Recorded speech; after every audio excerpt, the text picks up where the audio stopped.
2023 সাল থেকে কিন্তু এই আন্দোলন নিয়ে একটা মানুষের মধ্যে বিকৃত মনোভাব ছিল। কেউ এই কারিকুলামটা চাচ্ছিল না, যেহেতু এই কারিকুলামে আমরা নিজেরাই পড়াতে পারছি না, এমনকি শিক্ষকরাও পড়াতে পারছে না। প্রশ্ন পরীক্ষার আগের দিন প্রশ্নপত্র ফাঁস হয়ে যাচ্ছে, অনলাইনে প্রশ্ন পাওয়া যাচ্ছে যে কালকে পরীক্ষায় কি দিবে। বাচ্চারা বই খুলে এক্সাম দিচ্ছে, এখান থেকে আপনি কি শিখবেন? আপনার বাচ্চা আমার বাচ্চা পড়ে না, কারণ তারা জানে কালকে বই দেখে পরীক্ষা দিতে পারবে, রাতের বেলা তারা প্রশ্ন পেয়ে যাবে।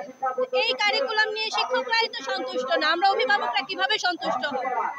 আমরা চাই আমাদের বাচ্চাদের আগে যে কারিকুলামটা ছিল সেটা চলে আসুক। এখন আগের কারিকুলাম আসার পেছনে যে উদ্দেশ্য, সেটা হচ্ছে আমাদের আগের কারিকুলামে কিন্তু বইগুলো রেডি আছে, এই অল্প সময়ে বই রেডি করতে হবে না, শিক্ষকদের ট্রেনিং দিতে হবে না, অভিভাবকদের ট্রেনিং করাতে হবে না। আমরা জানি যে সৃজনশীল কারিকুলামটা আমরা কিভাবে পড়াতে হয় আমরা জানি, শিক্ষকরা জানে, এবং এই ধরনের বই গাইড সবই আছে।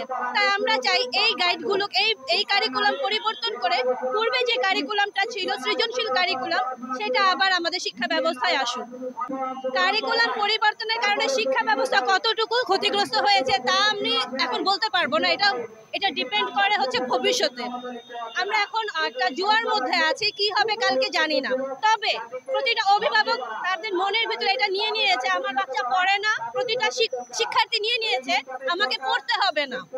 এই যে তাদের মানসিকভাবে যে এই চিন্তাটা, এটাই তো ক্ষতিকর, যে আমাকে পড়তে হবে না, আমি পাস, আমাকে পরীক্ষা দিতে হবে না, আমি পাস, আমাকে এক্সাম দেওয়ার কোনো দরকার নাই, আমাকে যে পড়ার একটা চাপ কোনো দরকার নাই, আমি পাস।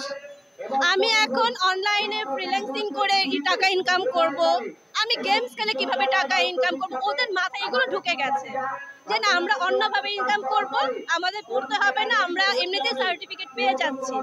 এটা অবশ্যই বাচ্চাদের উপর, গার্জিয়ানদের উপর খুবই মানসিক চাপ সৃষ্টি করছে।